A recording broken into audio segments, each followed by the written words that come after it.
हाय, good afternoon. CNBC आवाज Motilal Oswal studios में आप सबका स्वागत है। बारी आज के ट्यूसडे के सास बहू और सेंसेक्स। सॉरी, कल ये शो नहीं हो पाया था क्योंकि कल एक बहुत इंटरेस्टिंग मैनेजमेंट से आपको रूबरू कराया था, पाइन लैब्स। तो आईपीओ आगे फ्राइडे को खुल रहा होगा, तो टेक्निकली इस हफ्ते का पहला सास बहू और सेंसेक्स। और आमतौर पे मंगलवार के दिन मदद करते हैं पुणे से राजेश सतपुते.com के राजेश सतपुते साहब। रेडी आपको आपकी स्क्रीन पे नजर आएंगे। सतपुते साहब, गुड आफ्टरनून। बस आ रहा हूँ आपके पास। पहले जो सास बहू सेंसेक्स की बैकएंड टीम है उस तक रीच आउट करने के लिए ये व्हाट्सएप नंबर और ये प्लेट फ्लिप होगी तो ईमेल आईडी। जैसे कन्वीनियंट हो वैसे रीच आउट करिए, पर रीच आउट करते रहिए। खैर, पहले ऑन द शो दिखाता हूं। सतपुते साहब के साथ कोशिश हो रही है इन तमाम स्टॉक्स पे हम लोग आज बातचीत कर रहे हैं, जो आप लोग की क्वेरीज आज हम लोग उठाने वाले हैं। IndusInd bank, Wipro, Cochin shipyard, Shri Renuka sugars, Dabur. Plate flip करिएगा। Voltas, BSC, NBCC, NMDC, IDFC first bank, RITES, इन सब पे आज होनी है चर्चा। इनमें से ज्यादातर स्टॉक्स पे हो रही होगी चर्चा। डायरेक्टर साहब, ये ऑन द शो का कलर तो बदलो, ऐसा लग रहा है ये भी एक स्टॉक है। खैर, अच्छा ठीक है। मार्केट स्क्रीन्स पर है। शुरुआत ठीक ठाक, क्या आप कह लो ऑलमोस्ट फ्लैट लाइन के इर्द गिर्द 10-20 पॉइंट ऊपर खुले थे, पर टिके नहीं भाई साहब। वही कल का हाई क्या था, 800 के आसपास का। आज भी उसी ट्रेजेक्टरी पे गए, 790 के करीब। वहीं से मुनाफा वसूली आई और अब दिन के लोस के इर्द गिर्द। तो हम कहाँ खड़े हैं आज? कल के लोस को रीटेस्ट, कल के दायरे में है हम लोग, पर वही थ्रेशोल्ड्स को टेस्ट कर रहे हैं। हायर जोन से मुनाफा वसूली आई। कल के लोस थे मेरे ख्याल से 645 के आसपास के, आज 648 के आसपास के। अब तक हाफ डे तो कह सकता हूं कल का इनसाइड डे। दोनों थ्रेशोल्ड्स के बीच में भारतीय बाजार कामकाज कर रहे हैं निगेटिव बायसनेस के साथ। कल हुआ था पॉजिटिव बायसनेस के साथ। शुरुआत में दबाव आ गया था, उसके बाद उभर के 100 पॉइंट 125 पॉइंट गेंस दिखाए थे। आज जहां से शुरुआत हुई वहां से मामला ठंडा पड़ते चले जा रहा है। तो ठीक 1/3% दबाव है भाई साहब। बैंक निफ्टी थोड़ा सा शेड वीकर है। बैंक निफ्टी वो पॉकेट थी जिसने कल आउट परफॉर्म करके दिया था, और वीकनेस थोड़ी सी बढ़ रही है, देखते हैं। और एक और दिक्कत वाली बात, ब्रेथ डिटोरिएटिंग है। 1:2 का रेशियो है डिक्लाइंस के फेवर में, यानी कि मोटा मोटी 2/3 स्टॉक्स इस समय जो ट्रेड हो रहे हैं इन रेड ट्रेड हो रहे हैं। तो मुनाफा वसूली है। आज है निफ्टी 50 के वीकली कॉन्ट्रैक्ट्स की एक्सपायरी। सतपुते साहब, क्या लग रहा है निफ्टी को देख के? अब वो बार बार लोअर थ्रेशोल्ड को चैलेंज कर, पहले तो एक दायरा था 26,100 से मेरे ख्याल से 25,700 के बीच में, 700 गिव एंड टेक 650 पकड़ लो आप, पर उस 650 के दायरे को बार बार चुनौती देने जा रहे हैं। बांध टूट तो नहीं जाएगा मामला? आपको कैसा रहा है? पोजीशन कैसी लग रही है बाजार की? आपका व्यू क्या बैठ रहा है? Good afternoon Ashish ji, good afternoon everyone. Ashish ji, देखिए मेरा व्यू थोड़ा सा आप कह सकते हैं कि कॉशियस है। कॉशियस इसलिए है क्योंकि most of the counter, most of the sector जहां पे हम लोगों ने रैली एक्सपेक्ट की थी, वहां पे ऑलरेडी आप कह सकते हैं कि ओवरबॉट सिचुएशन है। आप बैंकिंग देखिए, आप मेटल्स देखिए, एक आईटी छोड़ा तो मुझे लगता है ऑलमोस्ट हर सेक्टर में कहीं ना कहीं एक रिलीफ मिल चुका है। निफ्टी अगर इन पर्टिकुलरली बात करें तो चार्ट पे क्या दिख रहा है? देखिए चार्ट पे ये दिख रहा है कि ये जो 26,000 से लेके 26,200 ये जो रेंज है, ये यहाँ पे एक डाइवर्जेंस आ रहा है, नेगेटिव डाइवर्जेंस है। अगर आप सपोर्ट की बात करें तो 25,610 से लेके 25,600, तो मोटा मोटी 25,600 पकड़े, जहाँ पे 20 डीएम आता है। तो अगर आशीष जी ये 25,600 का लेवल वायलेट होता है, टूटता है किसी कारणवश, कोई अगर नंबर्स खराब आ गए तो थोड़ा पैनिक हो गया, तो 25,600 this is the sacrosanct level. अगर ये लेवल टूटता है तब जाके पेन बढ़ेगा, अदरवाइज बुल सक्सेसफुल हो जाएंगे अपनी जो स्ट्रेंथ है उसको, उसके साथ बेयर्स के साथ आप कह सकते हैं डिफेंड करने में, क्योंकि 25,600 ये इसके लिए इंपॉर्टेंट है। अगर ये लेवल मेंटेन होता है तो यहाँ से फिर से आप देखोगे बाजार में ताकत आएगी। तो आज के लिए आप कह सकते हैं कि आप थोड़ा सा कॉशियस रहे, देखें 25,600 सस्टेन होता है तो जाके पोजीशन ठीक है, करें। 600। और क्योंकि बहुत अहम रिजल्ट्स आज दोपहर में आ भी रहेंगे, उसमें सबसे प्राइमरली एसबीआई के नंबर्स, जो कि बैंकिंग के लिए, इकोनॉमी के लिहाज से अच्छा टेस्ट हो सकता है। तो नंबर्स से पहले एसबीआई भी कॉशियस है। खैर देखते हैं हमें बचाना है 25,600 की ट्रेजेक्टरी को, अदरवाइज दिक्कत बढ़ सकती है। सवाल जवाब के सिलसिले की भाई शुरुआत कर ली जाए। आगरा, दिल्ली, लखनऊ, मुंबई जाना है। शुरुआत आगरा से निशु बंसल जी के साथ। Nishu ma'am, good afternoon. Nishu ma'am, पहला सवाल कौन सा? सर ये मैंने आईडीएफसी बैंक के 500 शेयर 72 के रेट पे अभी रिसेंटली ही करे हैं बाय, तो इनको लॉन्ग टर्म के लिए सही रहेगा या शॉर्ट टर्म के लिए? आइडिया कहां से आया था निशु मैम? ये मेरे हस्बैंड का आइडिया है सर। 8 रुपये तो कमाई दी उन्होंने। तो निशु मैम पूछू क्या, बने रहना है, कब तक बने रहना है, ऐसा पूछ लूं? हाँ जी सर। सत्यदेव साहब क्या करा जाए? हस्बैंड ने आइडिया तो अच्छा दिया है, 72 पे खरीदवा दिया है, आप बढ़िया भाव पे निकलवा दो।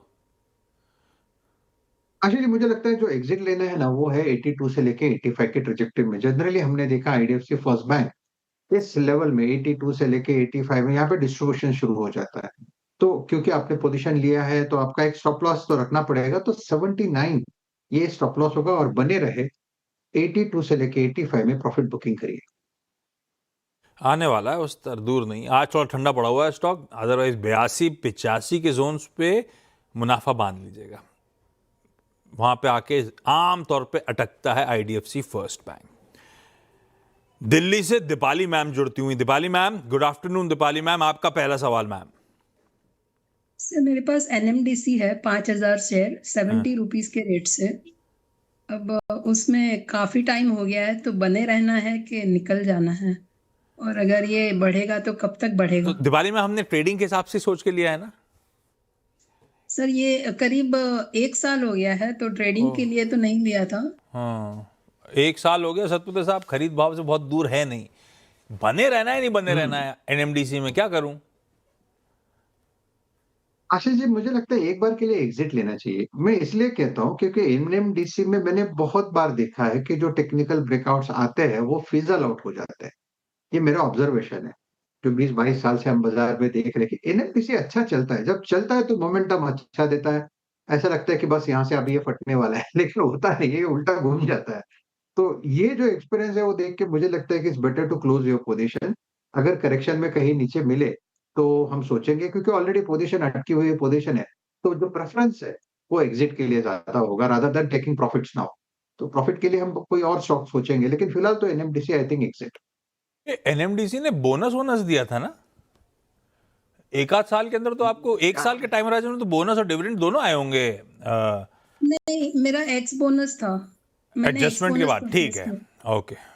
3-4 रुपए डिविडेंड आ चुका होगा इस बीच, 3-3.5 रुपए, 4 रुपए ऊपर चल रहा है। ये निकलने के मौके हैं मैम, एनएमडीसी से निकलिए। सतपुत्र साहब का व्यू क्लियर कट। मुंबई से संतोष देवी जैन जी जुड़ती हुई। संतोष मैम, गुड आफ्टरनून। मैम सवाल पूछें। Good afternoon. मैं Hi, सबसे ma'am. पहले राजेश सत्य साहब को धन्यवाद देती हूँ। उनका शेयर मेरे लिए बहुत लकी रहता है, तो मैं उनसे टिप चाहूंगी। मेरा क्वेश्चन है तो वो अच्छी राय दे मुझे। वो उसके लिए रुकना पड़ेगा। वो एसबीएस स्टॉक पिक के तौर पे सतपुत्र साहब हम सबको दे देंगे, वो आपका डन, वो प्रॉमिस डिलीवर करा दूंगा मैं। अगला कौन सा सवाल? मैंने विप्रो लिए हैं 249 में। 249 में विप्रो। और संतोष मैम, ये इन्वेस्टमेंट कॉल था या सोचा था रिजल्ट टाइम ट्रेडिंग कर लूंगी? क्या मायना था, क्या बीच में idea? सब बोल रहे थे आईटी सेक्टर लो, आईटी सेक्टर लो, इस चक्कर में लिए थे। मतलब लंबी और लेने अवधि के के बाद लिए लिया हुआ है ना? सतपुत्र साहब, विप्रो आईटी ये है कि आज चलेगा कल चलेगा, इस उम्मीद पे हम बैठे हुए हैं। अब तक वो चला नहीं है, सेक्टर रीरेट तो नहीं हुआ है। क्या करना चाहिए विप्रो में? आशीष जी, बिल्कुल सही कहा आपने। आईटी एक टाइम पे लगा था, लास्ट सीरीज लगा था कि यहाँ पे टेक्निकल ब्रेकआउट्स आए। उसमें से आप देखिए टीसीएस था, इन्फोसिस था, कोफोर्ज था, एम्फोसिस था। में ऐसा कोई आईटी काउंटर ऐसा नहीं था कि वो लगा था सब। मैं पहला करके सब आगे ही थे। लेकिन अगर आप विप्रो की इन पर्टिकुलरली बात करें तो विप्रो का स्ट्रक्चर कभी सुधरा ही नहीं है। मुझे ऐसा लगता है ये जो विप्रो के लिए 255-260 का रेजिस्टेंस है, ये एक आप कह सकते हैं स्टिकी रेजिस्टेंस है। जब तक ये लेवल निकलेगा नहीं तब तक विप्रो में बड़ा मूव अनफोल्ड नहीं होगा। हम उसको एक स्विंग ट्रेडिंग पे कैच करने की कोशिश करते हैं, that's a different ball game all together. तो इंट्राडे होता है व्यू। पोजिशनली मेरा व्यू थोड़ा बेरिश है। मुझे लगता है विप्रो इवेंचुअली 220 तक टूटेगा। तो अगर आपके तो पास पोजीशन है तो I think you should exit. निकलना चाहिए मैम। विप्रो का अभी टाइम आया नहीं ऐसा लगता है। लखनऊ से मोनिका श्रीवास्तव जी जुड़ती हुई। मोनिका मैम, कहाँ चले गए थे आप? जी, गुड आफ्टरनून, सवाल पूछें। सर मेरा क्वेश्चन है कि ISGC sir engineering limited sir का कि सर ये मैंने 500 शेयर खरीदे थे, एवरेज रेट वो 1200 था इसका। तो सर मुझे इसमें लॉस में जा रहा है, तो इसमें क्या करना चाहिए? मुझे रुकना चाहिए कि निकलना चाहिए इसमें? रुकू कि नहीं रुकू सर? ISGC हेवी इंजीनियरिंग के स्टॉक में 885 पे आ गया सतपुते साहब, अपने हाई से तो आधा हो गया ये। आशीष जी देखिए, काउंटर तो वीक है, लेकिन अगर आप इसे चार्टिकली देखें तो लगता है कि इस लेवल पे तो नहीं, अब मुझे लगता है एग्जिट करना चाहिए, क्योंकि देखिए चार्टिकली अगर आप देखें तो इसमें जो करेक्शन हुआ है, मैं वीकली चार्ट देख रहा हूँ, 1300 के आसपास का टॉप था, वहां से टूट टूट के ये करीबन 850 तक आया है।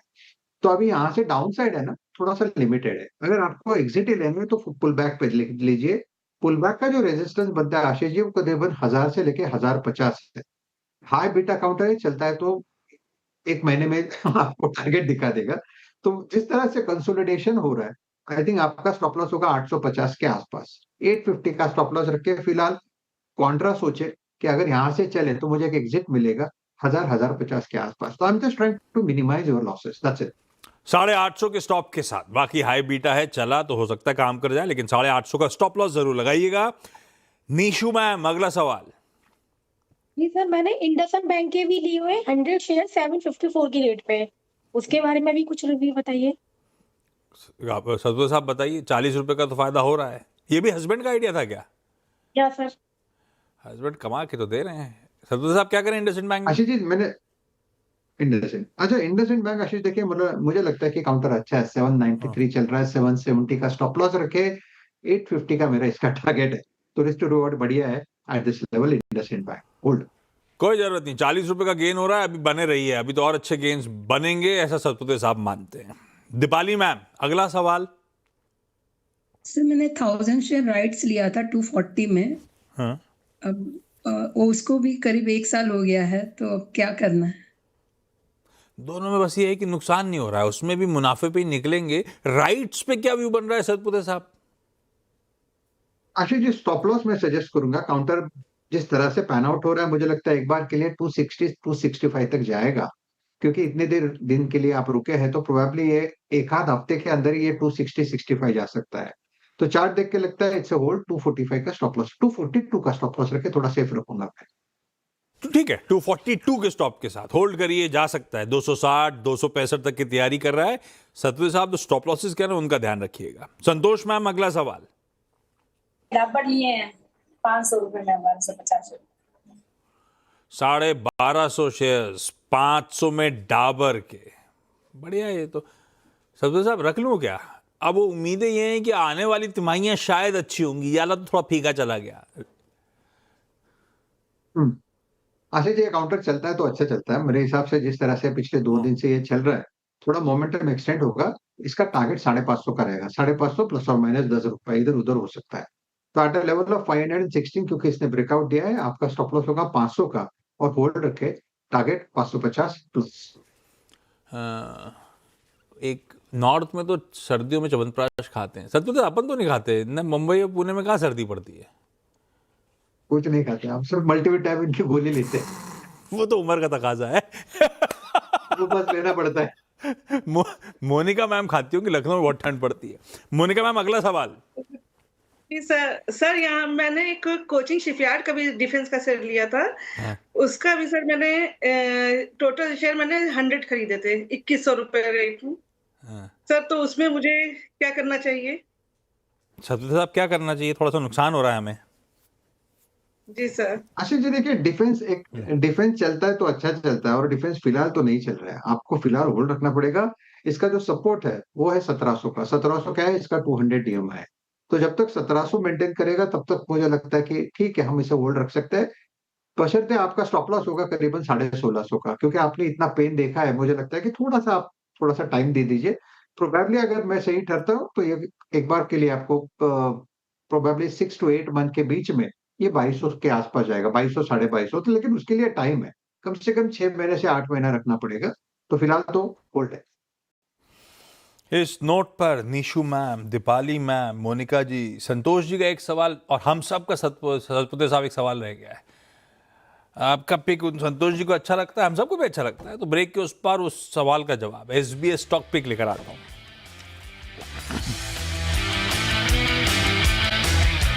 एसबीएस स्टॉक पिक का स्टिंग प्ले आउट करिए।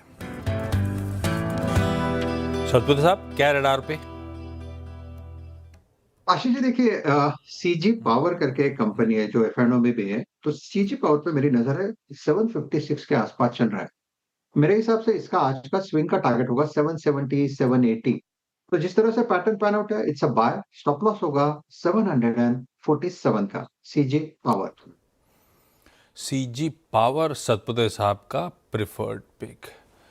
ये सतपुते साहब की टाई मोटी है या मेरी पतली है, पता नहीं क्या मामला है। ये मोटी है या आपका, या तो ऐसा हो सकता है ना मेरी नॉर्मल है ना आपकी नॉर्मल है, दोनों एक्सट्रीम में चले गए इसीलिए ऐसा हो गया है। सतपुते साहब बढ़िया पिक के लिए थैंक यू सो मच, जुड़ने के लिए थैंक यू सो मच। अब अगली मुलाकात हम लोग की होगी मेरी आपकी 1:27 पे। आज से एक और इंटरेस्टिंग बड़ा आईपीओ खुला है ग्रो का, और इसी कंपनी के मैनेजमेंट से करेंगे, को फाउंडर से करेंगे हम लोग आज चर्चा, समझेंगे ग्रो के बारे में।